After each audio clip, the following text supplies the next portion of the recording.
إن الحمد لله نحمده ونستعينه ونستغفره ونعوذ بالله من شرور أنفسنا وسيئات أعمالنا.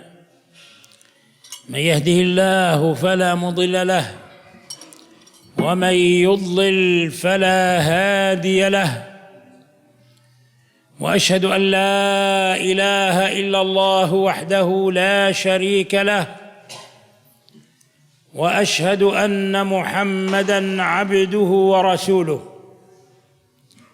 يا أيها الذين آمنوا اتقوا الله حق تقاته ولا تموتن إلا وأنتم مسلمون.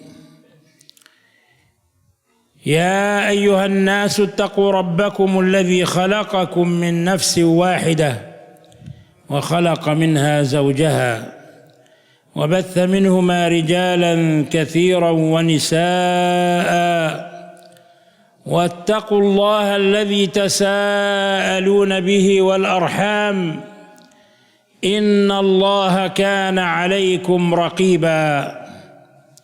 يا أيها الذين آمنوا اتقوا الله وقولوا قولا سديدا يصلح لكم أعمالكم ويغفر لكم ذنوبكم، ومن يطع الله ورسوله فقد فاز فوزا عظيما.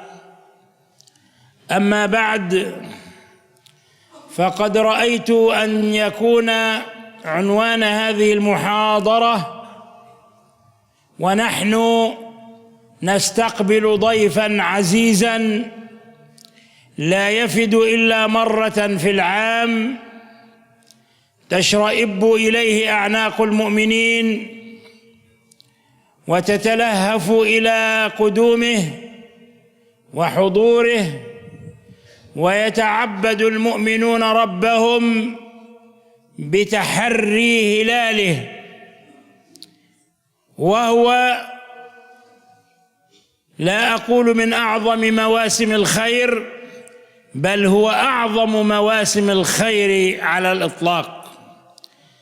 ذلك الضيف العزيز والوافد الكريم إنه شهر رمضان، كما أخبر ربنا عز وجل عنه حيث رفع قدره وأعلى في الخافقين ذكره، وذكره في أشرف كتاب، وذكره على لسان أشرف نبي، واختص به أمة الإسلام من دون الأمم.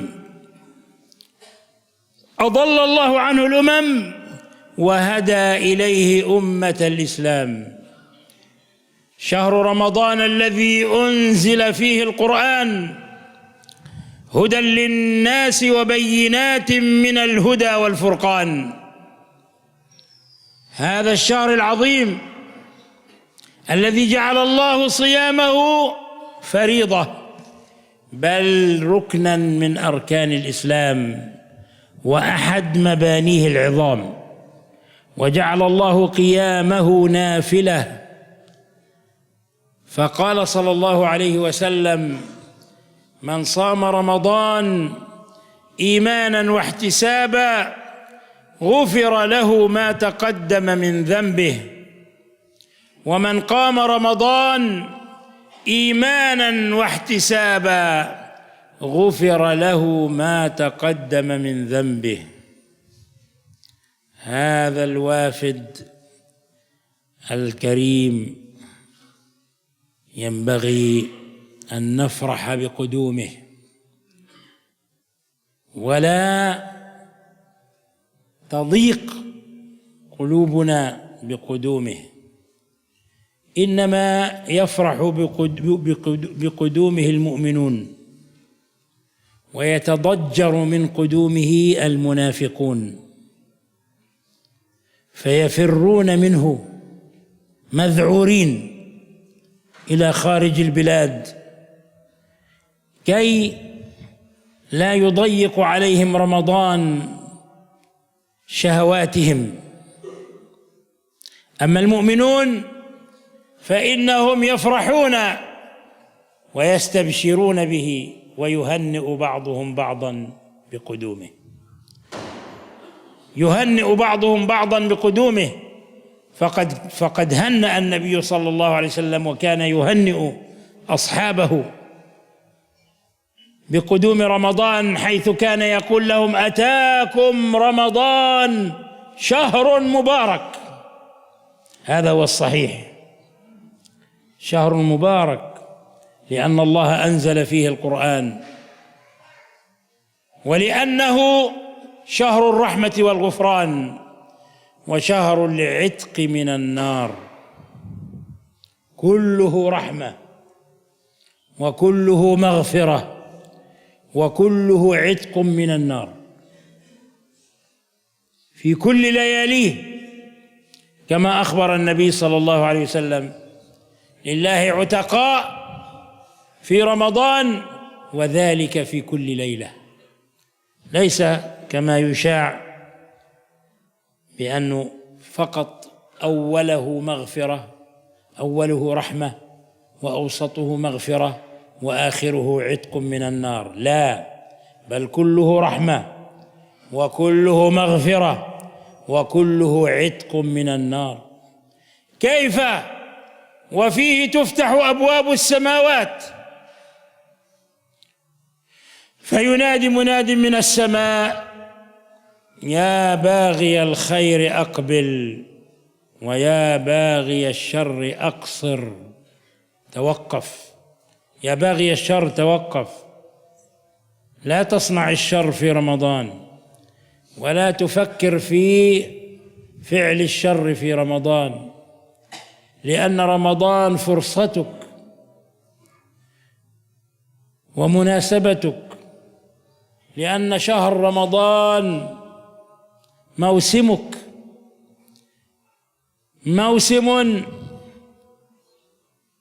تضاعف فيه الحسنات وتكفر فيه السيئات وتقال فيه العثرات،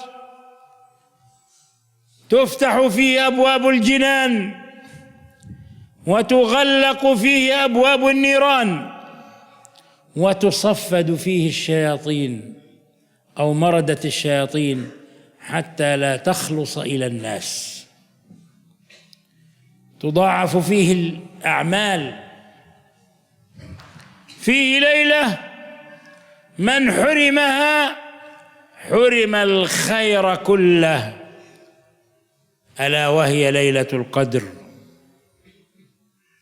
من حرمها حرم الخير كله، فضلها الله على 1000 شهر. أتدرون كم من السنين، كم 1000 شهر تعدل من السنين؟ إنها تعدل 80 سنة. إنها تعدل حياة رجل صالح معمر لا يفتر عن ذكر الله، يصوم رمضان نهارا ويقوم ليله قياما، ولا يترك عملا صالحا إلا يقوم به. وكم ممن يضيع هذا الموسم العظيم، وكم ممن يفرط في هذا الأجر الجزيل. إنا أنزلناه في ليلة القدر، وما أدراك ما ليلة القدر، ليلة القدر خير من 1000 شهر، تنزل الملائكة والروح فيها بإذن ربهم من كل أمر، سلام هي حتى مطلع الفجر. فماذا أعددنا لاستقبال هذا الموسم الطيب المبارك؟ وماذا أعددنا ضيافة لهذا الوافد الكريم؟ هذا ما سنعرفه بعد الترجمة. Alhamdulillah Rabbil Alamin. Assalatu wassalamu ala asyrafil anbiya wal mursalin wa ala alihi wa sahbihi ajmain, amma ba'd. Kaum muslimin dan muslimat hadirin yang dirahmati Allah Azza wa Jalla, segala puji bagi Allah Subhanahu wa taala. Pada kesempatan yang berbahagia ini kita didatangi oleh salah seorang ulama Ahlus Sunnah wal Jamaah yang kita kenal, dan beliau secara ringkas saya katakan mengawali khutbahnya dengan khutbatul hajah dan membacakan 3 ayat yang perintah untuk bertakwa kepada Allah Tabaraka wa Ta'ala. Lalu beliau mengatakan, aku melihat tema kajian kita pada kesempatan malam ini adalah tentang bagaimana kita menyambut tamu yang mulia yang datang hanya sekali setahun. Leher-leher orang beriman menengoknya dengan penuh kegembiraan, dengan senang menanti tibanya bulan yang mulia ini, yang di dalamnya orang-orang beriman beribadah kepada Allah Tabaraka wa Ta'ala, menanti kapan munculnya hilal bulan Ramadan. Aku tidak mengatakan dia adalah musim yang besar untuk beribadah kepada Allah dan musim kebaikan, tetapi dia adalah musim yang terbesar, musim berbuat kebaikan.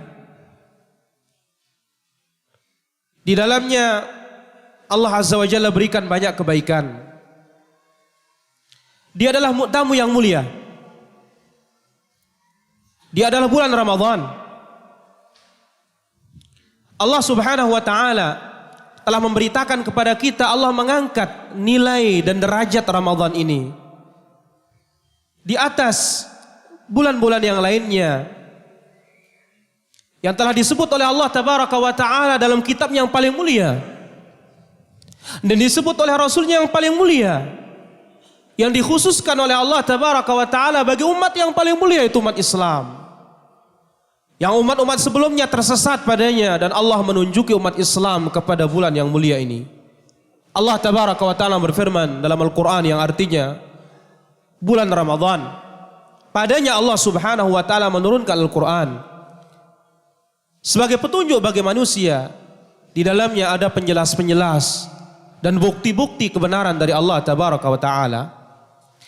Bulan yang mulia ini adalah bulan yang agung,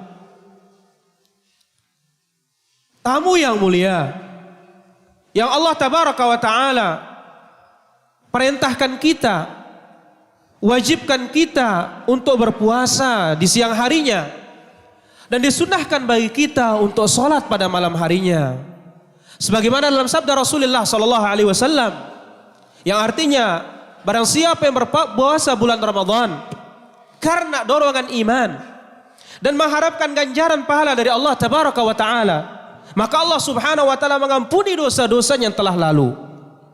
Kemudian juga dalam hadis yang lain Rasulullah Sallallahu Alaihi Wasallam bersabda yang artinya, barang siapa yang salat di malam Ramadan karena dorongan iman dan mengharapkan pahala dari Allah Tabaraka wa Ta'ala, maka Allah Subhanahu wa Ta'ala akan mengampuni dosa-dosanya yang telah lalu. Tamu yang mulia ini mewajibkan kita untuk berbahagia dengan tibanya dan datangnya. Janganlah hati kita merasa sempit dengan tibanya Ramadan. Bulan yang mulia ini akan disambut gembira ria oleh orang-orang beriman, dan akan merasa sempit hati dan sakit hati apabila didatangi oleh Ramadan akan hatinya orang-orang yang munafikun, orang-orang munafik. Hati orang munafik terasa sempit, bahkan mereka lari keluar dari negeri mereka agar mereka tidak tersakiti dan tersempiti dengan datangnya bulan Ramadan yang akan mencegah syahwat-syahwat mereka. Orang-orang beriman hendaklah dia berbahagia dan bergembira dengan tibanya bulan ini. Rasulullah Sallallahu Alaihi Wasallam telah mengucapkan selamat dan berita gembira bagi para sahabatnya dengan tibanya bulan yang mulia ini, sebagaimana dalam sabda beliau yang artinya, telah datang kepada kalian bulan Ramadan bulan yang penuh dengan keberkahan. Bulan yang berkahi oleh Allah Azza wa Jalla. Kenapa? Karena Allah Tabaraka wa Ta'ala menurunkan di dalamnya Al-Quran. Bulan ini adalah bulan yang penuh dengan ampunan, kasih sayang Allah Subhanahu wa Ta'ala, dan dimerdekakan hamba-hambanya dari api neraka. Maka bulan ini semuanya adalah bulan ampunan, bulan rahmat Allah Tabaraka wa Ta'ala, dan pemerdekaan hamba-hambanya dari api neraka. Setiap malam akan ada dimerdekakan oleh api neraka, sebagaimana dalam sabda Rasulullah sallallahu alaihi wasallam yang dikatakan oleh beliau, yang artinya Allah Azza wa Jalla memerdekakan hamba-hambanya di bulan Ramadan. Pemerdekaan itu diadakan oleh Allah setiap malam. Bukan seperti apa yang tersebar dan terkenal di kalangan kaum muslimin. Suatu hadis yang dikatakan bulan Ramadan awalnya adalah rahmat, dan tengahnya adalah ampunan Allah Azza wa Jalla, dan 10 terakhirnya adalah pembebasan dan pemerdekaan dari api neraka. Tidak demikian. Tetapi kita katakan bahwasanya Ramadan itu semuanya adalah bulan kasih sayang Allah. Semuanya adalah ampunan Allah Subhanahu wa Ta'ala. Semuanya adalah pemerdekaan dari api neraka. Bagaimana tidak? Allah Azza wa Jalla membuka pintu-pintu langit. Lalu malaikat menyeru. Allah Azza wa Jalla menyeru dengan mengatakan, ya baghiyal khair, wahai orang-orang cinta dan suka terhadap kebenaran, akbil, mari segera laksanakan dia. Wa ya baghiyasy syarr, wahai pencinta keburukan dan kejelekan, aksir, tahan diri kalian, jangan lagi berbuat keburukan di bulan ini.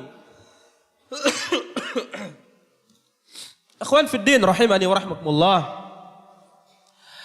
Dikatakan di sini, orang berbuat baik, mari segera berbuat kebaikan. Cinta kebaikan, mari segera berbuat.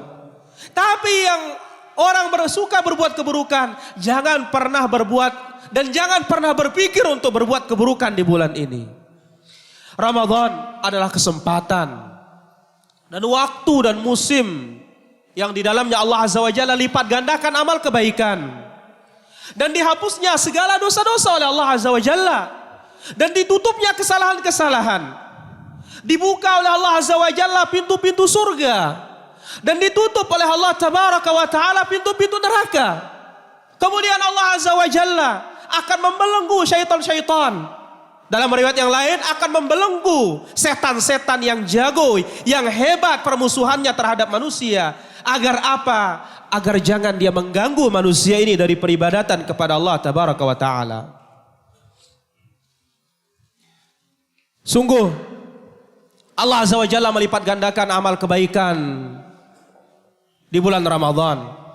Bahkan ada satu malam yang mana siapa yang terlewatkan dari malam tersebut, maka sungguh dia telah terlewatkan dari seluruh kebaikan, yaitu malam Qadar.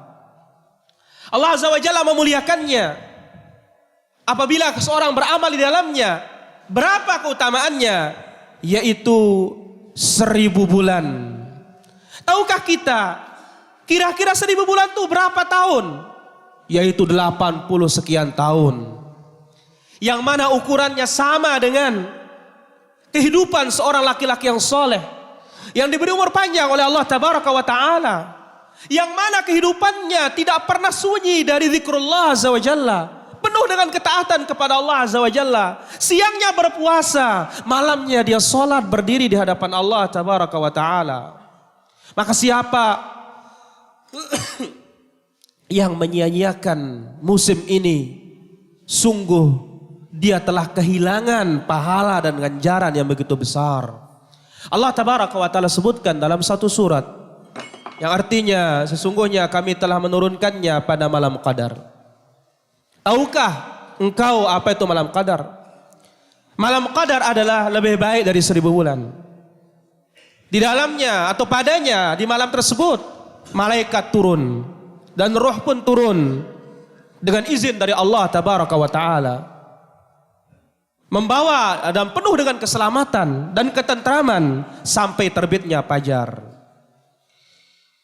Apa yang kita telah siapkan wahai kaum muslimin untuk menyambut bulan yang mulia ini?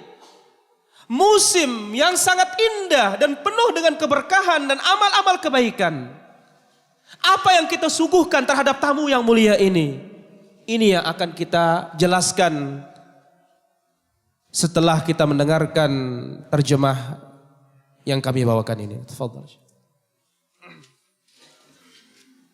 خص الله هذه الأمة المرحومة التي هي خير أمة أخرجت للناس بخصائص ليس لغيرها من الأمم، وفضلها على سائر الأمم. أعمارها قليلة لكن أعمالها كثيرة. جعل الله البركة في أعمارها وفي أعمالها. أعمار أمتي كما يقول عليه الصلاة والسلام: أعمار أمتي بين 60 و70 وقليل من يجوز ذلك، يعني يتجاوز ذلك، لكن تأتي يوم القيامة بحسنات كالجبال وموازين مثقلة بالحسنات والصالحات والطاعات. فجعل الله عز وجل لهذه الأمة مواسم خيرات وأزمنة وأمكنة، أزمنة شريفة وأمكنة شريفة. أمكنة شريفة كمكة بيت الله الحرام والمدينة المسجد النبوي والمسجد الأقصى، تشد إليها الرحال وتضاعف فيها أجور الصلوات. أزمنة شريفة. وكليلة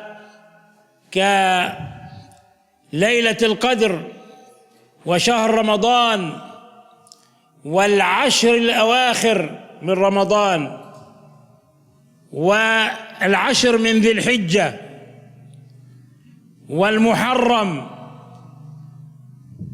ويوم عرفة صياما لغير الحجيج ووقوفا للحجيج على عرفات ذاكرين مهللين ملبين، وليلة النصف من شعبان ويوم الجمعة وليلة الجمعة والاثنين والخميس والأيام وستا من شوال والأيام البيض التي هي 13 و14 و15 من كل شهر عربي. أزمنة شريفة وأمكنة شريفة تضاعف فيها الأجور، تضاعف فيها الحسنات، تكفر فيها السيئات، تقال فيها العثرات، تغفر فيها الذنوب في الثلث الأخير من الليل حينما ينزل الرب جل جلاله إلى السماء الدنيا نزولا كما يليق بكماله وعظمته لا يكيف، فيقول: أنا الملك، هل من سائل فأعطيه، هل من مستغفر فأغفر له. فأعمار هذه الأمة قليلة لكن أعمالها كثيرة. إذا كان ليلة القدر لهذه الأمة تعدل عبادة 1000 شهر، يعني أكثر من 84 سنة، من أحيا هذه الليلة وفق السنة لا وفق البدع، وفق بعض المبتدعة الذين يظنون أن ليلة القدر هي ليلة للعب والرياضة وأكل الحلوى وإلقاء القصائد والركض في المسجد والسهر إلى صلاة الفجر من غير إحياء حقيقي بقيام وذكر وتلاوة للقرآن. فإن هذه الليلة المباركة تعدل هذه السنين الطويلة الكثيرة. إذن هذه الأمة أعمالها كثيرة ولو كانت أعمارها قصيرة، لكن أعمالها كثيرة تسبق الأمم التي كانت تعمر مئات السنين. الأمم السابقة كانت تعمر، الواحد منهم يعمر. إذا كان نوح عليه السلام مكث في قومه 1000 سنة إلا 50 عاما في الدعوة إلى الله، فكم عاش نوح عليه السلام؟ 950 سنة وهو يدعو إلى الله. فأمة محمد صلى الله عليه وسلم لم تكن تعمر كأمة نوح أو الأمم السابقة، لكن أعمالها مباركة وأعمالها طيبة وأعمالها كثيرة. ولهذا قال النبي صلى الله عليه وسلم: إن لله في أيام دهركم نفحات فتعرضوا لها. إن لله في أيام دهركم نفحات فتعرضوا لها. وهذا الشهر الذي نستقبله وننتظره بشوق فيه نفحات كثيرة، نفحات إيمانية، نفحات قدسية كثيرة. ولهذا كان صلى الله عليه وسلم يدعو ويقول: اللهم بارك لنا في رجب وشعبان وبلغنا رمضان. فإذا بلغك الله رمضان فقد أنعم الله عليك بنعمة عظيمة لا يعدلها شيء. إذا بلغك الله رمضان، كم منا الآن يتمنى أن يبلغ رمضان؟ لكن هل نعلم وهل عندنا علم اليقين أننا سندرك رمضان؟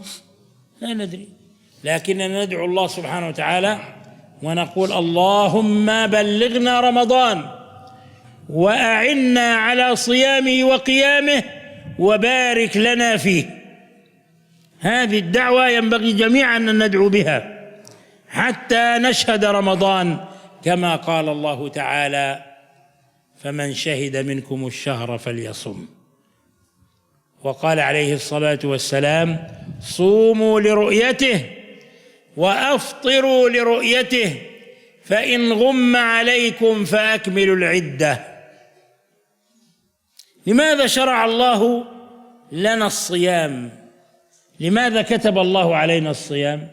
بينه ربنا عز وجل في الآية حينما قال: يا أيها الذين آمنوا كتب عليكم الصيام كما كتب على الذين من قبلكم لعلكم تتقون. إذن فرض الله وكتب الله علينا الصيام لننال به تقوى الله.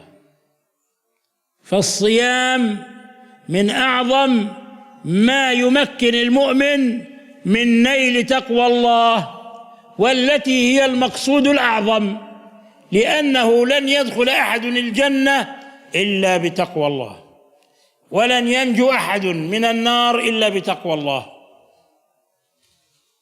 ولسنا الآن في بيان ثمرات التقوى وفضائل التقوى، لكن حينما يقول ربنا لعلكم تتقون، أي من أجل أن تتقون، من أجل أن تتقوا الله، لأن تقوى الله أساس كل خير ومنبع كل فضيلة. ألم يقل الله سبحانه وتعالى: ومن يتق الله يجعل له مخرجا ويرزقه من حيث لا يحتسب؟ ألم يقل الله سبحانه وتعالى: ومن يتق الله يجعل له من أمره يسرا؟ تتيسر أمورك بتقوى الله. يجعل الله لك من كل هم فرجا ومن كل ضيق مخرجا بتقوى الله، ويرزقك الله من حيث لا تحتسب. ألم يقل الله سبحانه وتعالى: إن الله مع الذين اتقوا والذين هم محسنون؟ إذا كان عندك التقوى فإن معية الله الخاصة معك. إن الله مع المتقين، إن الله مع الذين اتقوا والذين هم محسنون. ألم يجعل الله عز وجل التقوى سبب للنجاة وسبب لتثبيت الأقدام على الصراط؟ ألم يقل الله عز وجل: ثم ننجي الذين اتقوا ونذر الظالمين فيها جثيا. ويقول الله عز وجل: وينجي الله الذين اتقوا بمفازتهم لا يمسهم السوء ولا هم يحزنون. فالتقوى هي وصية الله للأولين والآخرين. قال الله تعالى: ولقد وصينا الذين أوتوا الكتاب من قبلكم وإياهم ولقد وصينا الذين أوتوا الكتاب من قبلكم وإياهم أن اتقوا الله. ولقد وصينا من قبل وإياكم. نعم، ولقد وصينا الذين أوتوا الكتاب من قبلكم وإياكم، يعني ووصيناكم كما أوصيناهم أن اتقوا الله. وقال الله تعالى: اتقوا الله وأصلحوا ذات بينكم وأطيعوا الله ورسوله. فالشاهد أن الله عز وجل إنما فرض علينا الصيام وكتبه علينا لننال به تقوى الله، لأن الصوم جنة أي وقاية. وشرع الله الصلاة أيضا لننال تقوى الله. ألم يقل ربنا عز وجل: قد أفلح المؤمنون الذين هم في صلاتهم خاشعون. قد أفلح من تزكى وذكر اسم ربه فصلى. وقال عليه الصلاة والسلام وقال الله تعالى: إن الصلاة تنهى عن الفحشاء والمنكر. إن الصلاة تنهى عن الفحشاء والمنكر. وقال عليه الصلاة والسلام: ألا أدلكم على ما يمحو الله به الخطايا ويرفع به الدرجات؟ قالوا: بلى يا رسول الله. قال: إسباغ الوضوء على المكاره وكثرة الخطى إلى المساجد وانتظار الصلاة بعد الصلاة فذلكم الرباط.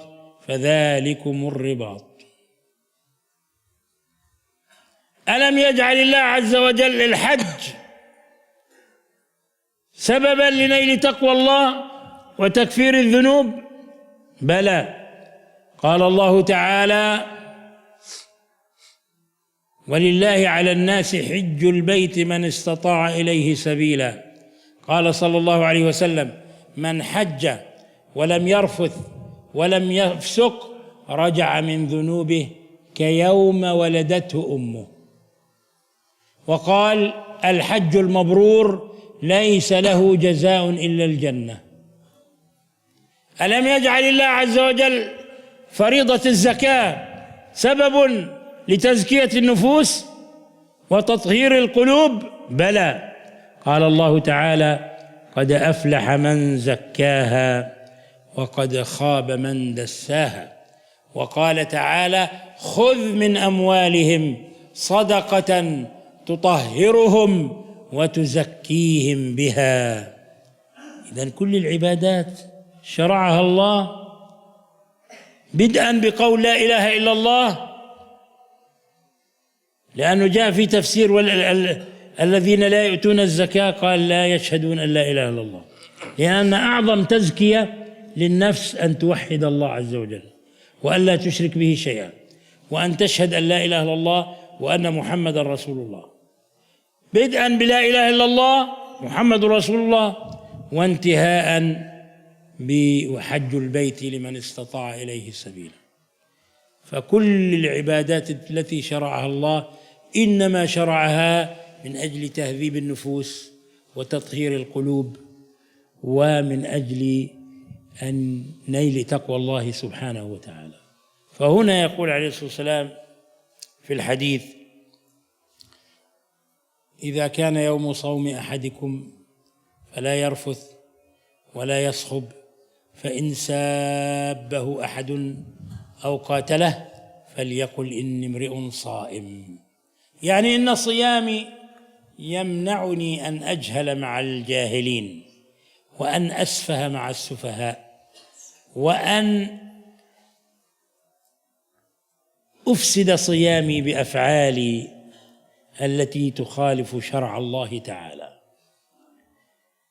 ويقول عليه الصلاة والسلام: من لم يدع قول الزور والعمل به، يعني في رمضان وأثناء الصيام، فليس لله حاجة في أن يدع طعامه وشرابه. كأن الله عز وجل يقول، وهذا يعني كأن النبي صلى الله عليه وسلم يقول: إن الذي لا يتخلق بأخلاق الصائمين حقا وصدقا الله غني عن صيامه. ولهذا جاء في الحديث: رب صائم حظه من صيامه الجوع والعطش، ورب قائم حظه من قيامه التعب والنصب. ماذا ادخر الله لنا في شهر رمضان؟ خيرات وبركات ونفحات لا تعد ولا تحصى. وحسبنا قول ربنا في الحديث القدسي، والحديث القدسي هو الذي على الصحيح لفظ معناه من عند الله ولفظه من عند الرسول صلى الله عليه وسلم، ويقال له الحديث الإلهي أو الحديث الرباني، ينسبه النبي صلى الله عليه وسلم إلى ربه. يقول الله تعالى: كل عمل ابن آدم له الحسنة بعشر أمثالها إلى 700 ضعف. قال الله تعالى: إلا الصيام فإنه لي وأنا أجزي به. لي، أن الصيام سر بينك وبين الله. إلا الصيام فإنه لي وأنا أجزي به، يدع طعامه وشرابه وشهوته من أجلي، يعني ابتغاء وجهي. للصائم فرحتان يفرحهما: فرحة عند فطره وفرحة عند لقاء ربه، لأنه يجد جزاء صيامه وقيامه. ولخلوف فم الصائم أطيب عند الله من ريح المسك. الخلوف هو ما يخلف المعدة الخاوية الناتج عن صيام من روائح كريهة. هذه الرائحة الكريهة تخرج من المعدة بسبب خلوها من الطعام. هذا الرائحة الكريهة عند الله أطيب من رائحة المسك.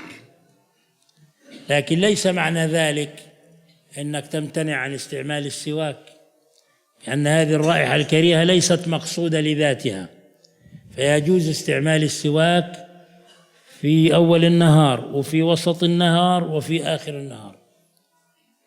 وفيه رد على بعض المذاهب الذين كرهوا استعمال السواك بعد الزوال. نعم. Kemudian beliau hafizahullah ta'ala menjelaskan, Allah Azza wa Jalla mengkhususkan umat Islam, umat yang dirahmati oleh Allah Azza wa Jalla, sebaik-baik umat yang Allah Azza wa Jalla keluarkan bagi manusia ini. Allah khususkan dia, Allah istimewakan dia dengan keistimewaan yang tidak dimiliki oleh seluruh umat yang lainnya, yang mana umur mereka sangat sedikit dan pendek, namun amalan mereka penuh dengan kebaikan dan keberkahan. Rasulullah sallallahu alaihi wasallam bersabda yang artinya, umur umatku antara 60 sampai 70 dan sedikit sekali yang melewati 70 tersebut. Tetapi dengan datangnya hari atau dengan datangnya bulan Ramadan dan nanti pada hari kiamat, dan dengan datangnya bulan Ramadan, Allah Azza wa Jalla melipat gandakan amal umat ini, sehingga nanti pada hari kiamat umat Nabi Muhammad SAW akan datang membawa kebaikan dan pahala seperti gunung dengan timbangan yang berat-berat. Maka Allah Azza wa Jalla memberikan keberkahan bagi umat ini. Allah jadikan dan Allah berikan mereka musim-musim, waktu-waktu dan tempat-tempat yang mulia. Di antara tempat-tempat yang mulia seperti Makkah Al-Mukarramah, Baitullahil Haram, kemudian Al-Madinah, yaitu Masjid Rasulullah sallallahu alaihi wasallam, kemudian Al-Masjidil Aqsa, yang mana 3 masjid ini kita boleh mempersiapkan bekal kendaraan untuk mendatanginya dengan tujuan ibadah kepada Allah tabaraka wa taala. Kemudian Allah Azza wa Jalla juga melipat gandakan amal ibadah di 3 masjid ini, khususnya adalah salat. Dan yang kedua, Allah Azza wa Jalla memberikan kemuliaan bagi umat ini dengan zaman dan masa-masa yang mulia. Di antaranya adalah malam Qadar. Kemudian bulan Ramadan. Kemudian 10 terakhir di bulan Ramadan. Kemudian 10 pertama Dzulhijjah. Kemudian bulan Muharram. Kemudian hari Arafah. Berpuasa bagi orang-orang yang tidak berhaji. Kemudian berwukuf bagi orang yang berhaji. Demikian juga pada malam nisfu Sya'ban. Kemudian juga pada hari Senin, hari Kamis. Kemudian juga hari Jumat. Kemudian juga 6 hari di bulan Syawal. Kemudian juga 3 hari setiap bulannya Ayyamul Bid, tanggal 13, 14, 15. Allah Azza wa Jalla melipat gandakan amal kebaikan. Kemudian mengampuni dosa-dosa di bulan ini dan menutup kesalahan-kesalahan. Kemudian juga zaman yang mulia adalah sepertiga terakhir malam. Di sana saat Allah Rabbul Alamin turun ke langit dunia, lalu Allah Tabaraka wa Ta'ala berfirman, "Akulah Raja, akulah Sang Raja, siapa yang meminta aku berikan, siapa yang minta ampun akan aku ampuni." Di malam Ramadan adanya malam Qadar, sama dengan 1000 bulan. Siapa yang Allah Subhanahu wa Ta'ala berikan taufik di dalamnya untuk beribadah, maka sungguh besar keberkahan yang didapatkan di dalamnya, seperti dia beribadah 80 tahun 4 bulan atau 84 tahun. Inilah kemuliaan dari Allah Subhanahu wa Ta'ala. Allah Subhanahu wa Ta'ala berikan taufik seorang beribadah di dalamnya, ibadah yang sesuai dengan petunjuk Rasulullah sallallahu alaihi wasallam, maka dia mendapatkan keutamaan yang sangat besar tadi. Bukan seperti apa yang diucapkan oleh sebagian orang, pelaku-pelaku bid'ah menghidupkannya dengan berbagai macam bentuk maksiat, atau berhura-hura, makan-makan, kemudian bergadang sampai subuh sehingga subuhnya kelewatan. Tetapi malam Qadar itu dihidupkan dengan zikrullah Azza wa Jalla, membaca Al-Quran, salat malam. Maka malam yang penuh dengan kemuliaan dan keberkahan ini sama dengan sekian tahun yang begitu panjang. Umur umat ini amat pendek, namun amal mereka sangat banyak, mampu mengalahkan umat-umat sebelumnya. Padahal umat-umat sebelumnya Allah Subhanahu wa Ta'ala berikan mereka umur yang sangat panjang. Kita ambil saja contoh Nabi Allah Nuh alaihi salatu wassalam.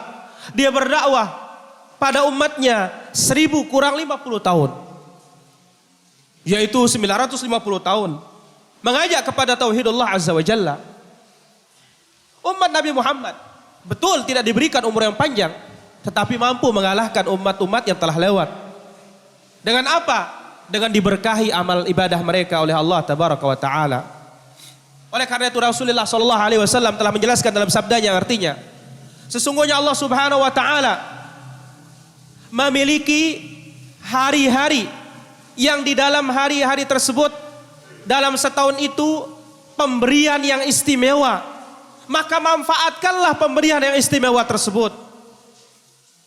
Inilah yang kita nanti, yang kita rindukan, yaitu bulan Ramadan ini. Oleh karena itu telah disebutkan dalam sebuah doa, ini disandarkan kepada Nabi sallallahu alaihi wasallam, "Ya Allah, berkahilah kami pada bulan Rajab dan sampaikanlah kami pada bulan Ramadan." Maka apabila seorang bisa sampai umurnya di bulan Ramadan, ini adalah kenikmatan yang sangat besar dari Allah Subhanahu wa Ta'ala. Adakah di antara kita yang bisa mengetahui bahwasanya kita bisa hidup sampai Ramadan? Tidak ada, kita sekarang ini masih berada di bulan Sya'ban. Maka oleh karena itu kita meminta dan berdoa kepada Allah Subhanahu wa taala agar Allah Subhanahu wa taala menyampaikan kita bulan Ramadan. Kita semua berdoa kepada Allah Tabaraka wa taala. Oleh karena itu telah disebutkan oleh Allah Subhanahu wa taala, dengan kita berdoa kepada Allah sehingga kita bisa menyaksikan bulan Ramadan dan kita bisa berpuasa. Allah katakan, "Faman syahida minkumus syahra falyasum." Barang siapa yang hadir menyaksikan tibanya bulan Ramadan, maka hendaklah dia berpuasa. Kemudian juga Nabi SAW bersabda yang artinya, puasalah kalian dengan melihat bulan dan berhari raya atau berbukalah dengan melihat bulan. Apabila terhalang kalian untuk melihat bulan, maka sempurnakanlah 30 hari. Kenapa kita disyariatkan Allah Subhanahu wa taala berpuasa? Allah Subhanahu wa taala telah menjelaskannya di dalam Al-Qur'an yang artinya, wahai orang-orang yang beriman, telah diwajibkan atas kalian berpuasa sebagaimana telah diwajibkan atas orang-orang sebelum kalian, agar kalian bertakwa kepada Allah Tabaraka wa taala. Allah Azza wa Jalla wajibkan bagi kita untuk berpuasa. Untuk apa? Untuk kita meraih ketakwaan kepadanya. Maka puasa adalah sebab yang terbesar untuk kita bisa meraih ketakwaan kepada Allah Subhanahu wa taala. Sebab ketahuilah bahwasanya seorang tidak mungkin akan bisa masuk ke dalam jannah Allah, tidak bisa masuk ke dalam surga melainkan dengan takwa Allah Subhanahu wa taala. Kita bukan berbicara tentang bagaimana faedah dan keutamaan-keutamaan takwa. Tetapi apa? Di sini kita melihat bahwasanya Allah Azza wa Jalla sebutkan apa sebab kita diperintahkan untuk berpuasa, la'allakum tattaqun, agar kalian bertakwa kepada Allah Subhanahu wa taala. Yang mana ketakwaan dia adalah dasar untuk segala kebaikan. Bukankah Allah Tabaraka wa taala telah mengatakan dalam firman-Nya, artinya barang siapa yang bertakwa kepada Allah Subhanahu wa taala, Allah akan berikan baginya jalan keluar dan Allah Subhanahu wa taala akan karuniai dia rezeki dari arah yang dia tidak sangka-sangka. Bukankah pula Allah Tabaraka wa taala sudah mengatakan yang artinya barang siapa yang bertakwa kepada Allah Subhanahu wa taala, Allah akan jadikan segala urusannya mudah dan gampang. Maka apa? Dengan bertakwa kepada Allah Subhanahu wa taala, yang sulit menjadi mudah dan yang sempit akan menjadi lapang. Bukankah Allah Subhanahu wa taala juga mengatakan, sesungguhnya Allah Subhanahu wa taala bersama orang-orang yang bertakwa. Maka apabila seorang bertakwa kepada Allah Subhanahu wa taala, maka Allah bersamanya.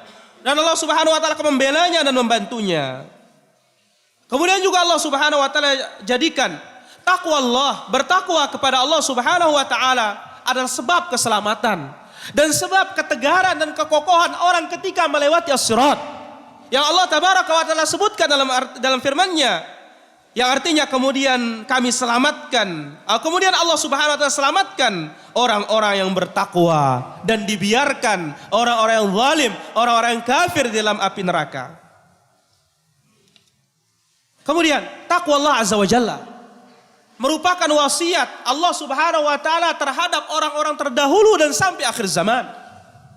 Sebagaimana dalam firman-Nya artinya, sungguh kami telah wasiatkan orang-orang yang telah diberikan Alkitab sebelum kalian dan kalian agar bertakwa kepada Allah Tabaraka wa taala. Kemudian juga Allah Subhanahu wa taala katakan yang artinya bertakwalah kalian kepada Allah dan perbaikilah di antara sesama kalian. Allah Azza wa Jalla wajibkan kepada kita puasa. Untuk apa? Untuk kita bisa meraih ketakwaan kepada Allah. Karena dengan takwa kepada Allah Azza wa Jalla, Allah hindari kita dari segala-galanya. Allah jadikan puasa itu adalah junnah, perisai, penjaga, benteng. Kemudian juga sholat untuk meraih ketakwaan kepada Allah Azza wa Jalla. Bukankah Allah telah mengatakan dalam firman-Nya yang artinya telah beruntung orang-orang beriman yang mana mereka khusyuk di dalam salatnya. Kemudian juga Allah Subhanahu wa taala sebutkan dalam firman-Nya yang artinya sesungguhnya salat mencegah dari perbuatan keji dan mungkar. Kemudian juga Nabi SAW bersabda yang artinya, maukah aku tunjuki kepada kalian yang mengangkat derajat seseorang dan menghapus dosa seseorang. Lalu Nabi SAW katakan, menyempurnakan wudhu ketika dingin, susah, kemudian memperbanyak langkah ke masjid, itulah dia ribat, berjaga-jaga di jalan Allah Subhanahu wa taala. Kemudian, bukankah Allah Subhanahu wa taala juga telah menjadikan ibadah haji untuk meraih ketakwaan kepada Allah Subhanahu wa taala? Yang amanah Allah Subhanahu wa taala sebutkan dalam firman-Nya, Allah Subhanahu wa taala, yang artinya Allah Subhanahu wa taala telah mewajibkan bagi manusia ini untuk mendatangi Baitullahil Haram. Allah Subhanahu wa taala jadikan haji ini juga untuk mengampuni dosa-dosa. Sebagaimana Rasulullah sallallahu alaihi wasallam bersabda, yang artinya barang siapa yang berhaji lalu dia tidak berkata keji, kemudian tidak berbuat kefasikan, maka dia akan kembali ke rumahnya sebagaimana bayi yang baru dilahirkan oleh ibunya. Kemudian juga Nabi sallallahu alaihi wasallam bersabda, yang artinya haji yang mabrur tidak ada balasan baginya kecuali jannah, kecuali surga. Bukankah Allah Subhanahu wa taala juga telah mensyariatkan zakat sebagai pembersih jiwa seseorang? Yang Allah Subhanahu wa taala katakan, yang artinya telah beruntung orang-orang mensucikan jiwanya. Lalu Allah Azza wa Jalla sebutkan dalam ayat yang lain, ambil dari sebagian harta mereka untuk mensucikan mereka dan doakan mereka. Maka seluruh ibadah yang disyariatkan oleh Allah Tabaraka wa taala, mulai dari tauhidullah Azza wa Jalla berujung kepada haji, Allah Subhanahu wa taala syariatkan untuk mendidik jiwa kita, membimbing hati kita untuk meraih ketakwaan kepada Allah Tabaraka wa taala. Di sini Nabi alaihi salatu wassalam telah menyebutkan tentang puasa ini, yang artinya apabila hari seseorang berpuasa, dia tidak berkata keji atau kata-kata yang membawa kepada jima'. Kemudian dia tidak berbuat usil, tidak berbuat hal-hal yang sia-sia, sehingga sekiranya ada orang yang mencaci makinya atau ada yang ingin membunuhnya, maka dia katakan, aku ini sedang berpuasa. Maka dengan puasa akan menjadi tameng, akan menjadi penjaga bagi dirinya untuk tidak berbuat hal-hal yang usil, yang mengakibatkan puasanya rusak. Kemudian juga telah disebutkan oleh Nabi SAW dalam hadis yang lain, yang artinya barang siapa yang tidak meninggalkan perkataan dusta dan berbuat dusta. Kemudian Nabi SAW katakan, falaisa lillahi hajah, Allah Azza wa Jalla tidak membutuhkan dia meninggalkan makan dan minumnya. Di sini Rasulullah SAW telah menyebutkan bahwasanya siapa yang berpuasa lalu tidak berakhlak dengan akhlaknya orang yang berpuasa, maka sungguh puasanya itu tidak mendapat dan tidak menuai ganjaran sama sekali dari Allah Tabaraka wa taala. Oleh karena itu Nabi alaihi salatu wasallam telah menjelaskan dalam hadis yang lain, yang artinya betapa banyak orang berpuasa yang ia mendapatkan dari puasanya hanya rasa haus dan rasa lapar. Akibatnya hanya kerugian, lelah dan capek. Sebagaimana telah disebutkan dalam hadits qudsi yang kita kenal. Dikatakan hadits qudsi adalah lafadznya dari Nabi SAW. Maknanya dari Allah Subhanahu wa taala menurut penjelasan sebagian para ulama kita, sehingga juga dikenal hadits qudsi adalah hadits rabbani atau hadits ilahi. Dikatakan oleh Nabi SAW, Allah Azza wa Jalla berfirman, yang artinya seluruh amal anak Adam miliknya dan baginya.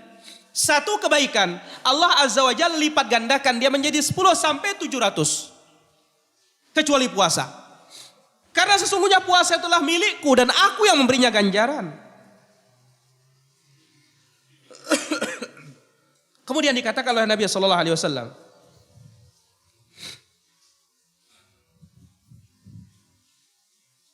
orang yang berpuasa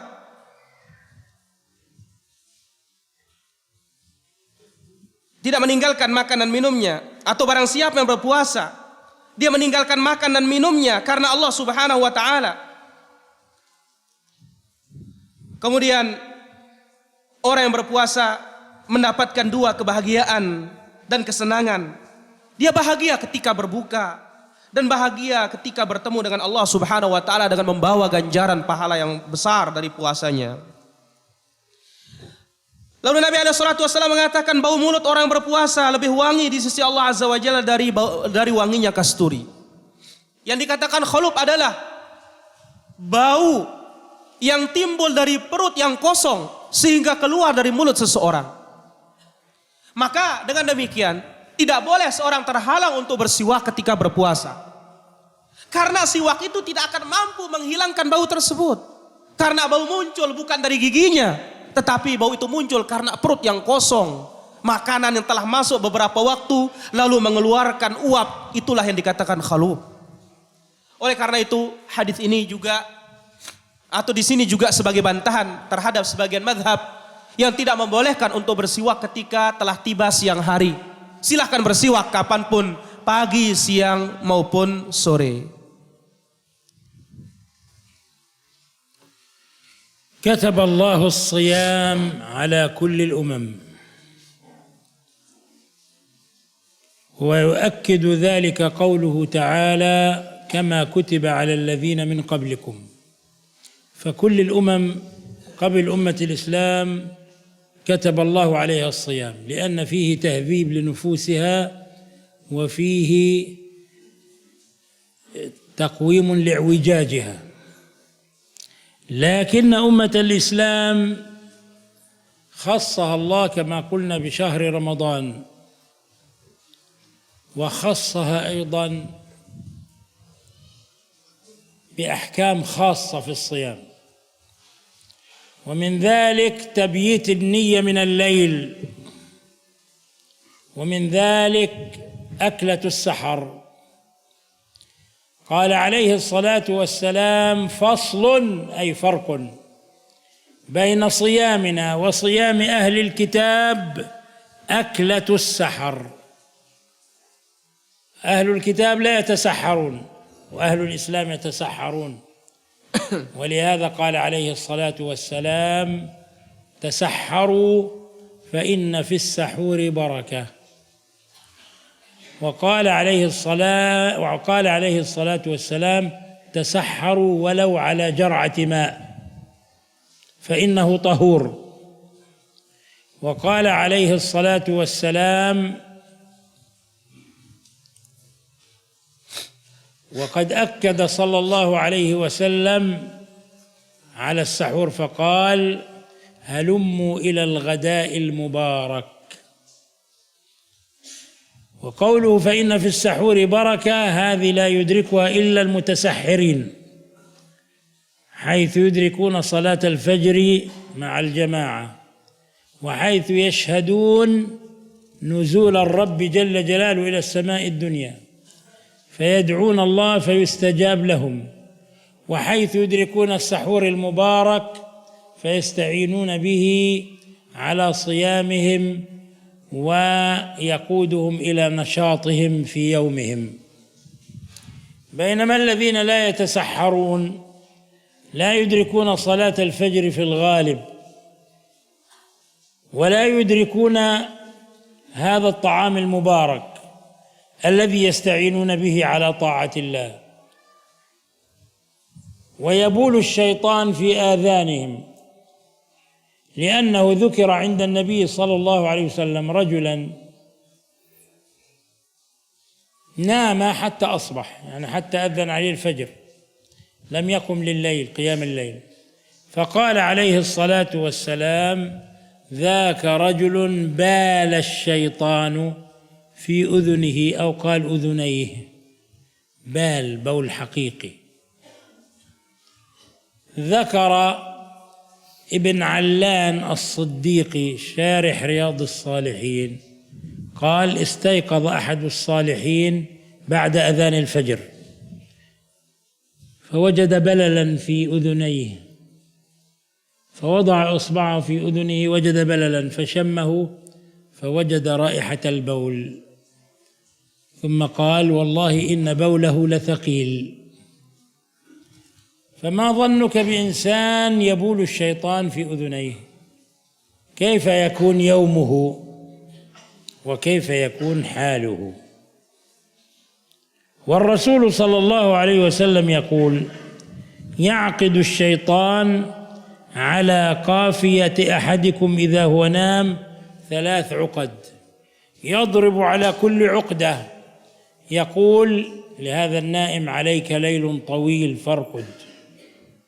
كيف تنفك هذه العقد؟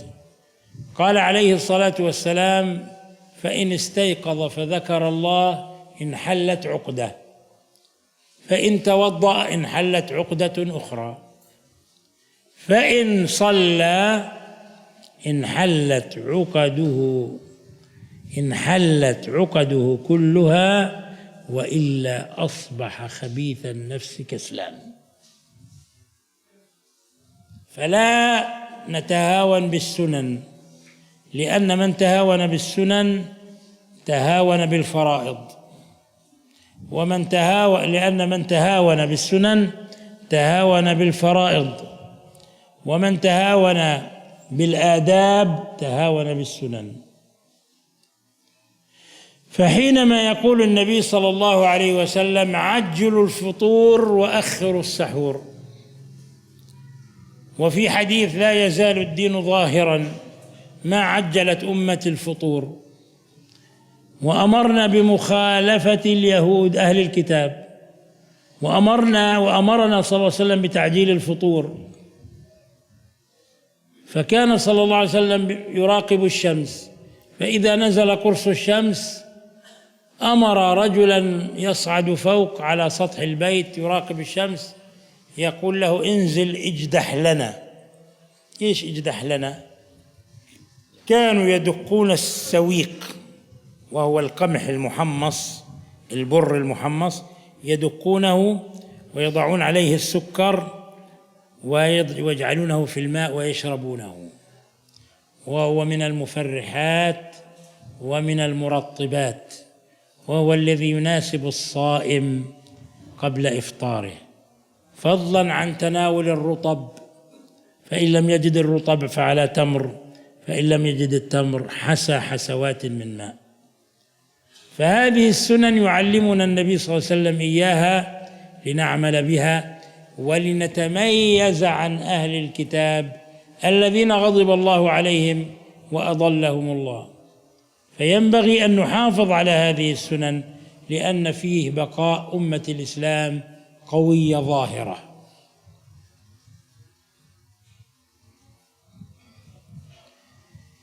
وينبغي أيضا أن نحافظ على أخلاق الصائم، أخلاق الصيام في رمضان، ونعلم أن المقصود الأعظم من الصيام ليس الجوع والعطش والامتناع عن الشهوات، المقصود الأعظم تهذيب النفوس وتطهير القلوب ونيل تقوى الله سبحانه وتعالى.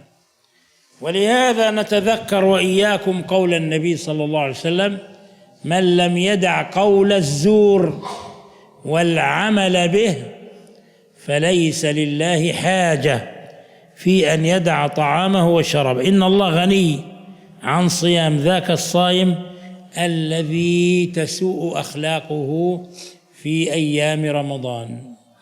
إن الله غني عن صيام ذاك الصائم الذي لا يتخلق بأخلاق سيد الصائمين محمد ابن عبد الله صلى الله عليه وسلم، الذي كان خلقه القرآن، فترجم القرآن ترجمة واقعية حية في دنيا الناس، حمل هذا القرآن ومشى فيه بين الناس، ولذلك دخل الناس في دين الله أفواجا. ولنتذكر أيضا قول النبي صلى الله عليه وسلم في هذا المقام: إذا كان يوم صوم أحدكم فلا يرفث. رفث هو الكلام المتعلق بالنساء وبعورات النساء، يتنزه عنه الصائم. فليس بذاك الصائم الذي يقضي نهاره من محطة إلى أخرى، وربما دخل على مواقع إباحية عياذا بالله ويحسب أنه صائم. وليس ذاك الصائم بالذي يباشر النساء أو يستمني ويداعب نفسه حتى يثير شهوته فيفسد صيامه على قول الجمهور. الصائم هو ذاك الذي لا يضيع وقته وإنما يشغل وقته في ذكر الله وفي تلاوة القرآن ويسابق أقرانه في ذلك. وقد كان السلف رضي الله عنهم في رمضان شغلهم الشاغل قراءة القرآن وإطعام الطعام، تلاوة القرآن وإطعام الطعام. فكان بعضهم يقرأ القرآن في يوم مرة، وثبت عن الشافعي أنه كان يقرأ القرآن مرتين في اليوم، يختم القرآن مرتين، لا يشتغل بشيء، حتى أنه رحمه الله كان يترك الفقه والحديث، وهذا عن كثير من السلف، ويقرؤون القرآن ويشتغلون بالقرآن ويقولون شهر رمضان شهر القرآن. وبعضهم كان يعني يقضي أكثر وقته في المسجد حتى لا يقع في غيبة الناس، في غيبة المسلمين. أما تكثيف المسلسلات والبرامج والتمثيليات ولعب الورق مشان تضييع الوقت زعموا، أو النوم في النهار والسهر في الليل إلى الفجر، فكل هذا ليس من مقاصد الصيام وليس من أخلاق الصائمين. فاحذر أن تكون ممن قال فيهم الرسول صلى الله عليه وسلم: كم من صائم حظه من صيامه الجوع والعطش، وكم من قائم حظه من قيامه التعب والنصب.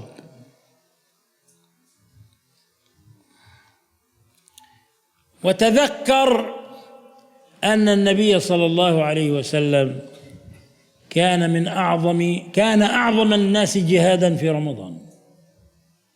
النبي صلى الله عليه وسلم كان صلى الله عليه وسلم أعظم الناس جهادا في رمضان.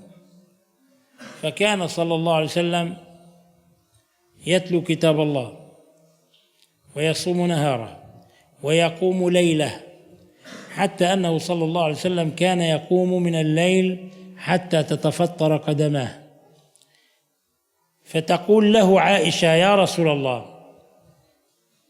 حسبك، يعني خفف على نفسك كثرة القيام وطول القيام، قد غفر الله لك ما تقدم من ذنبك وما تأخر يا رسول الله، فعلام هذا القيام الطويل؟ فيقول عليه الصلاة والسلام: أفلا أكون عبدا شكورا. كان لا يزيد على 11 ركعة في رمضان ولا في غير رمضان. قال: لكن لا تسأل عن حسنهن وطولهن. كان صلى الله عليه وسلم يقرأ في الركعة الواحدة أكثر من 200 آية. وصلى يوما صلى الله عليه وسلم ومعه ابن مسعود، ائتم به ابن مسعود، فبدأ يقرأ سورة البقرة، فقال يركع عند 100. ابن مسعود يقول، وابن مسعود صحابي ضعيف لم يحمل اللحم مثلنا، ضعيف ونحيف ونشيط، وكانت سيقانه دقيقة. قال يركع عند 100، ظن أن النبي صلى الله عليه وسلم يركع عند 100 من سورة البقرة. قال فظل يقرأ حتى ختمها، فقلت يركع عند نهايتها. قال فافتتح آل عمران. كل مرة يظن ابن مسعود أنه يركع ولكنه يواصل. قال ثم شرع في النساء حتى ختمها. قال فكدت أن أهم بأمر سوء. قيل وما هو؟ قال أن أجلس وأدع النبي صلى الله عليه وسلم قائم، مع أنه هذا رخصة، جائز للإنسان إذا تعب في النافلة أن يجلس، وكان الصحابة يعتمدون على العصي من طول القيام. نحن صلاتنا اليوم للأسف صارت لعبا ولهوا. عندنا أئمة في بلادنا والنجم إذا هوى الله أكبر، هذه ركعة. والضحى والليل إذا سجى الله أكبر، ما ودعك ربك وما قلى الله أكبر، ركعة ثانية. وهكذا في الضحى، وربما في الأعلى يكون قد انتهى من الصلاة، وبعدين السلام عليكم ورحمة الله، ويحسب أنه أنه صلى القيام. حتى من النكت التي تقال في هذا أن إماما قرأ مدهامتان الله أكبر، يعني ما فعل إلا أنه قرأ آية كلمة، لكن لأنه مدها مدا لازما 6 حركات، فقيل له هل جعلتها مدهامة واحدة يا شيخ؟ يعني يريدون مدهامة واحدة مش مدهامتان، حتى يقلل من المد، لأنهم مستعجلين، لأنهم وراءهم مسلسلات، وراءهم برامج، وراءهم مباراة قدم، يريدوا أن يتابعوا المسلسلات الرمضانية. فاحذروا هذه المسلسلات الرمضانية، واحذروا أن تضيعوا أوقاتكم على شاشات التلفاز وعلى الانترنت وعلى القنوات الفضائية. اشتغلوا بكتاب ربكم، بذكر ربكم، بقيام ليلكم، اشتغلوا بدروس العلم، بصلة الأرحام، بالمكوث في المسجد بعد صلاة الفجر، بأداء العمرة إن استطعتم. هذه الأعمال التي تتأكد للصائم في رمضان. فشهر رمضان ليس شهر شهوات، شهر رمضان شهر كبح الشهوات، كبح الشهوات، تقليل من الشهوات. لهذا بعض الناس يفهم أن رمضان تجميع لصنوف الأطعمة وتخزين لها في الثلاجات والبرادات، وشهر رمضان تنويع للحلوى والأطعمة، حتى أنه يعني عند مائدة الإفطار يريد أن يأكل الدنيا كلها، وبوده لو يلتهم كل المائدة، ثم تجد يتثاقل عن الصلاة. فإذا أدركته العشاء والتراويح تجده يتثاءب ويتجشأ، ولهذا يقول أطال الإمام اليوم أو خفف الإمام أو كذا. وهذا ليس شأن السلف الصالح، بل كانوا يقللون الطعام. ولو نظرنا إلى أطعمة النبي صلى الله عليه وسلم في رمضان لوجدناها بسيطة جدا: تمر، لبن، ماء، سويق، ثريد، أشياء خفيفة. وكان النبي صلى الله عليه وسلم يعني ما يعرف عنه أنه كان يعطل صلاة المغرب في المسجد من أجل طعام الإفطار. في مساجد، هناك مساجد تعطل فيها صلاة المغرب طوال شهر رمضان، لأن الناس في بيوتهم يشتغلون في طعام إفطارهم. شهر رمضان عند السلف شهر جد واجتهاد وتلاوة للقرآن، وشهر جهاد. غزوة بدر متى كانت؟ في رمضان. فتح مكة متى كان؟ في رمضان. في 9 رمضانات غزا النبي صلى الله عليه وسلم 7 غزوات، وأحرق مسجد الضرار، واستقبل الوفود، وبنى بحفصة، وهدم أكبر أصنام العرب في شهر رمضان. شهر رمضان شهر الانتصارات والفتوحات، ليس شهر النوم والكسل والجبن والخور والتخلف عن الواجبات. احذر أن يكون يوم صومك ويوم فطرك سواء، احذر. فقد سئل أحد السلف عن ذلك فقال: بئس الرجل الذي لا يعرف ربه إلا في رمضان. لأن بعض الناس يقبلون على الله في رمضان ثم يتراجعون بعد رمضان فيرجعون إلى ما كانوا عليه.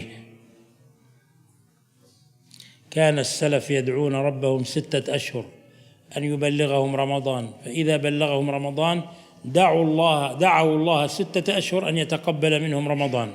ومن علامة قبول الطاعة أن يوفقك الله للطاعة بعدها. فمن تقبله الله في رمضان تقبله الله في سائر العام. وعلامة أن يوفقك الله في سائر العام للاستقامة على دينه وطاعته أن الله تقبلك في رمضان.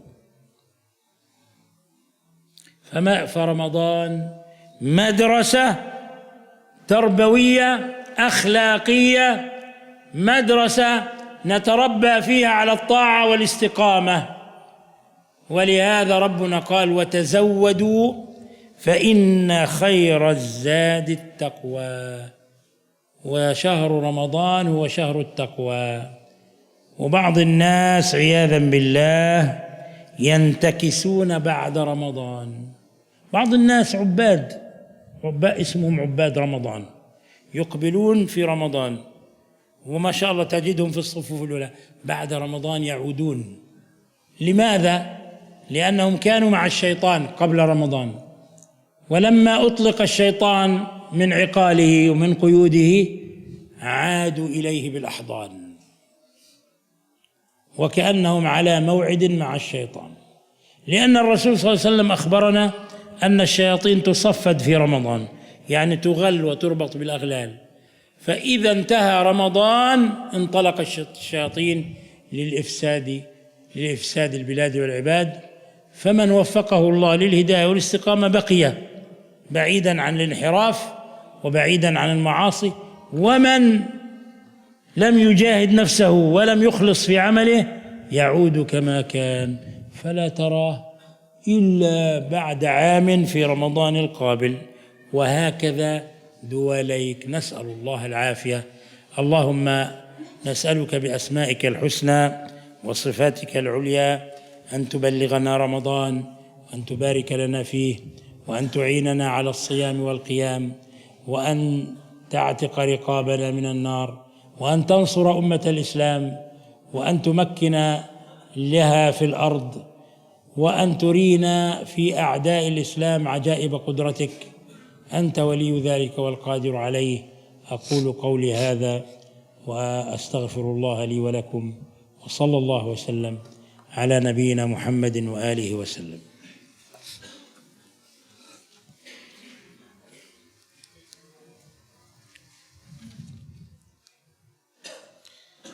Kemudian beliau hafizahullahu ta'ala melanjutkan poin terakhir dari pembahasan beliau.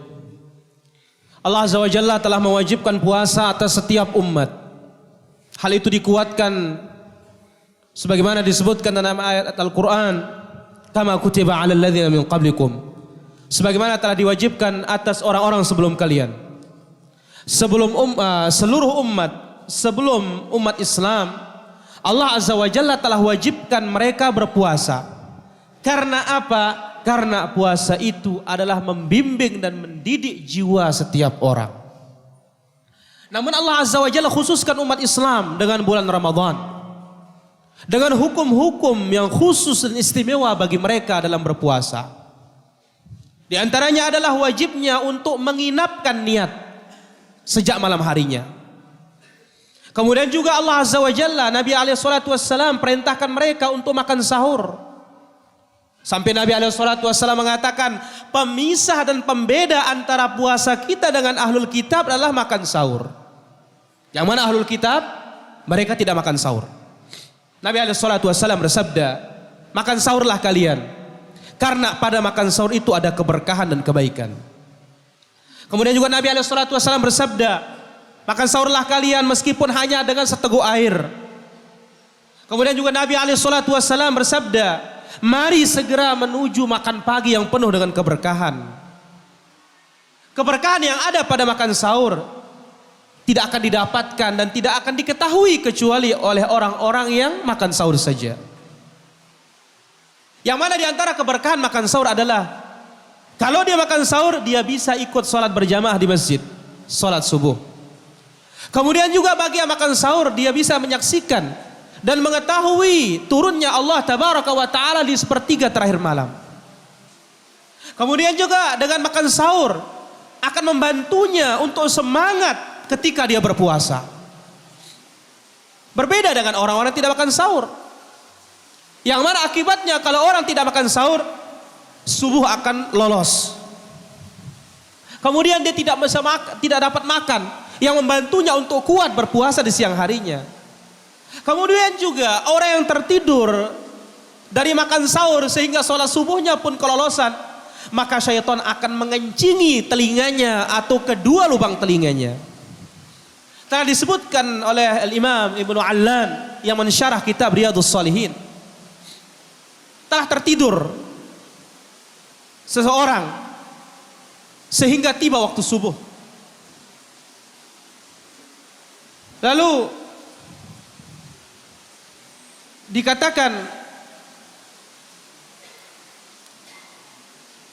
oleh Nabi sallallahu alaihi wasallam, atau dibawakan sabda Nabi sallallahu alaihi wasallam, "Dzaka ar-rajul bala syaitan fi udhunai." Orang tersebut telah dikencingi oleh syaitan di kedua lubang telinganya.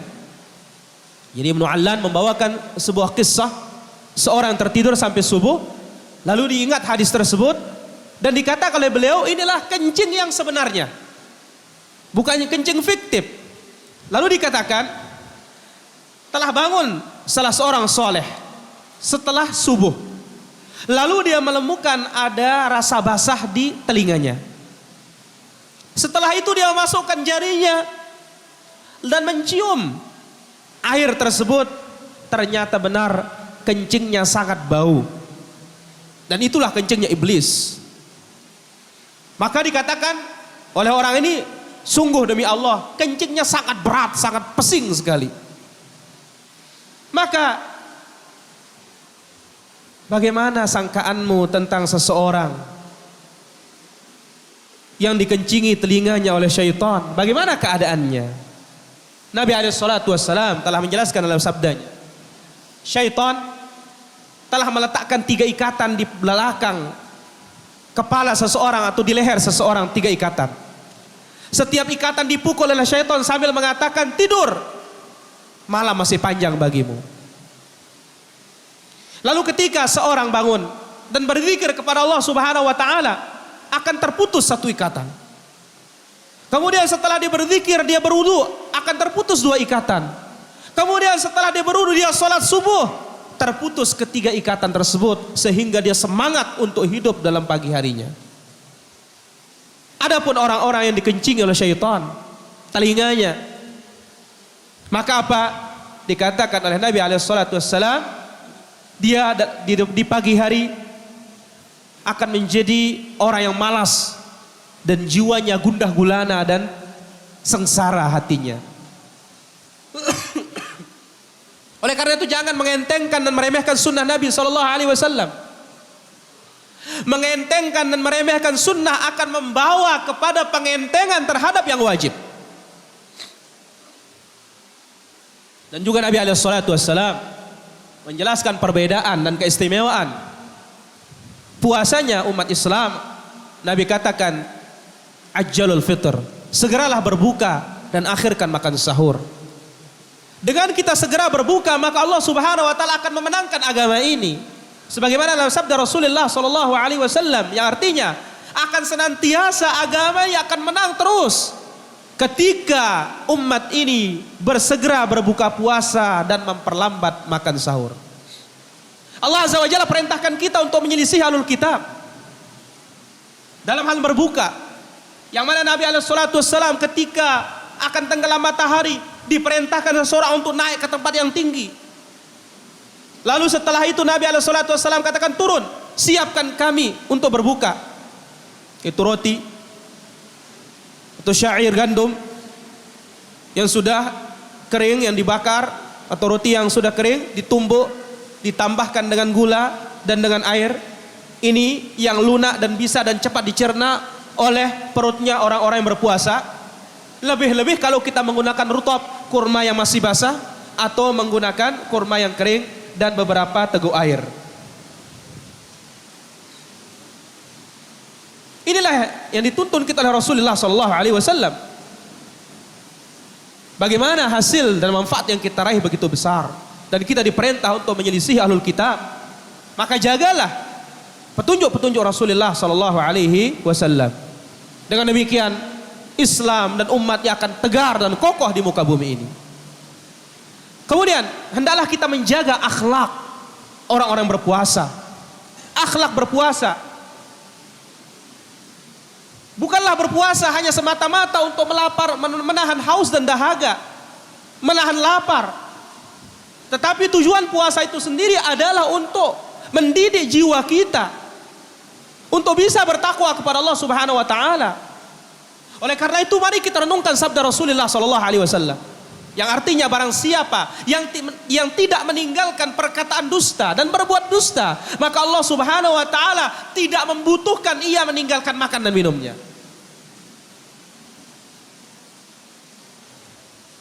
Maka orang yang buruk akhlaknya ketika berpuasa, Allah Subhanahu wa taala tidak membutuhkan puasanya. Mari kita berakhlak dengan akhlaknya Sayyidul Mursalin. Orang yang berpuasa yang terbaik itu Rasulullah sallallahu alaihi wasallam. Yang mana Nabi sallallahu alaihi wasallam akhlaknya adalah Quran. Taubahnya Rasulullah sallallahu alaihi wasallam seperti Quran di badannya, yang dia berjalan di muka bumi ini dengan ajaran Quran. Yang dengan akhlak tersebut berbondong-bondong manusia ini masuk ke dalam Islam. Ingatlah sabda Rasulullah sallallahu alaihi wasallam. Apabila hari seseorang ketika dia berpuasa, dia tidak berkata rafath. Apa itu rafath? Perkataan-perkataan yang membawa kepada jima', yang menyebut hal-hal yang porno dan semisalnya. Lebih-lebih di zaman sekarang ini dengan adanya sinetron, internet, dan yang lain-lainnya. Ketika dia berpuasa, dia melihat internet dan hal-hal yang mengumbar syahwat dan semisalnya, yang akibatnya dia lama-kelamaan akan onani, mengumbar syahwatnya sampai keluar maninya, yang mana jumhur ulama, mayoritas para ulama mengatakan dengan dia onani, mengeluarkan maninya dengan tangannya sendiri karena melihat sesuatu dan semisalnya, maka ini batal puasanya. Orang yang berpuasa tidak boleh menyanyiakan waktunya, menyanyiakan umurnya.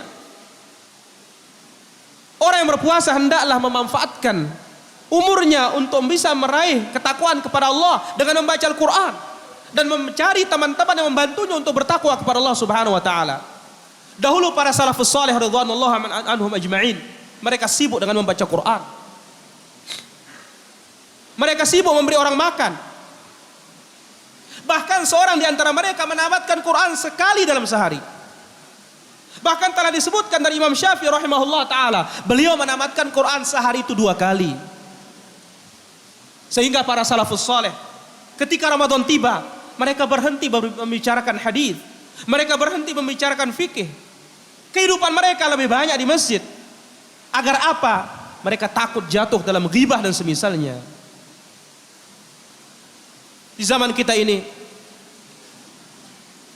banyak hal-hal yang merusak puasa kita, di antaranya sinetron dan acara-acara senda gurau, permainan dan yang semisalnya. Bahkan apa, main kartu, domino dan semisalnya, tidur siang harinya, bergadang malam harinya. Ini bukanlah tujuan untuk berpuasa dan bukan pula akhlaknya orang-orang yang berpuasa. Waspadalah apa yang telah dikatakan oleh Rasulullah sallallahu alaihi wasallam. Betapa banyak orang berpuasa, puasanya hanya didapatkan, atau yang didapatkan dari puasanya hanya lapar dan haus. Dan betapa banyak orang yang berdiri, yang mana tidak didapatkan dari berdirinya salat kecuali capek dan lelah saja. Ingat, Nabi alaihi salatu wassalam, beliaulah di bulan ini manusia yang paling besar jihadnya. Di bulan Ramadan Rasulullah sallallahu alaihi wasallam berjihad, kemudian membaca Al-Quran, malamnya untuk ibadah kepada Allah Subhanahu wa taala, sampai-sampai ketika beliau salat malam saking lamanya sampai kakinya bengkak, sampai Sayyidah Aisyah radhiyallahu anha ardhaha mengatakan, "Cukup ya Rasulullah, Kenapa engkau memaksakan dirimu? Sungguh Allah tabaraka wa ta'ala telah mengampuni dosamu yang telah lewat dan yang akan datang. Lalu Nabi SAW menjawab dengan kearifan beliau. Beliau mengatakan, apakah tidak selayaknya aku menjadi hamba yang bersyukur kepada Allah tabaraka wa ta'ala? Dan Rasulullah SAW ketika Ramadan beliau sholat tidak lebih dari 11 rakaat. Tetapi apa? Jangan pernah tanya bagaimana indahnya bacaan beliau. Dan jangan pernah tanya bagaimana panjangnya bacaan beliau. Bahkan telah disebutkan sampai para salafus saleh dalam satu rakaat itu sampai mereka membaca 200 ayat. Bahkan pernah Ibnu Mas'ud radhiyallahu anhu salat di belakang Rasulullah sallallahu alaihi wasallam. Dibuka salat beliau Rasulullah sallallahu alaihi wasallam setelah Al-Fatihah Al-Baqarah. Ibnu Mas'ud siapa? Ibnu Mas'ud kita mengetahui seorang sahabat yang badannya kecil, kurus, kerempeng, betisnya kurus, tidak seperti kita penuh dengan daging gemuk dan semisalnya. Bagaimana beliau? Beliau berangan-angan atau beliau menghayal atau beliau berkata pada diri sendiri, kayaknya Rasulullah SAW akan ruku pada ayat yang ke-100. Ternyata Nabi SAW lolos tidak 100 lagi. Beliau lagi berkata membisikin dirinya, kayaknya Rasulullah SAW akan ruku ketika habis Al-Baqarah. Ternyata tidak juga habis Al-Baqarah, masuk Rasulullah SAW ke Ali Imran. Setelah masuk Ali Imran, masuk lagi suratun Nisa. Sampai beliau mengatakan pada dirinya sendiri, ya, sungguh aku terasa ingin meninggalkan Nabi SAW, kata beliau. Aku ingin duduk, katanya. Lihat para sahabat Nabi SAW. Iman mereka, yang mana mereka ketika sholat malam sampai mereka bersandar dengan tongkat-tongkat mereka. Namun kenyataannya di hari ini bagaimana sholat kita? Di negeri kami, ya, ada seorang imam mengatakan, ya, atau membaca dalam sholatnya setelah Al-Fatihah, wan najmi idza hawa, langsung ruku. Kemudian satu imam lagi mengatakan wadduha wal laili idza saja, langsung ruku. Rakaat berikutnya, ya, ma wadda'aka rabbuka wa ma qala, setelah itu lagi ruku. Subhanallah.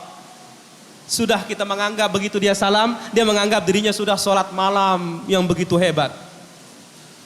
Ada suatu yang lucu di sini, kata beliau. Ada seorang imam, dia membaca, ya, satu kalimat, namun dia matnya sampai 6 harakat.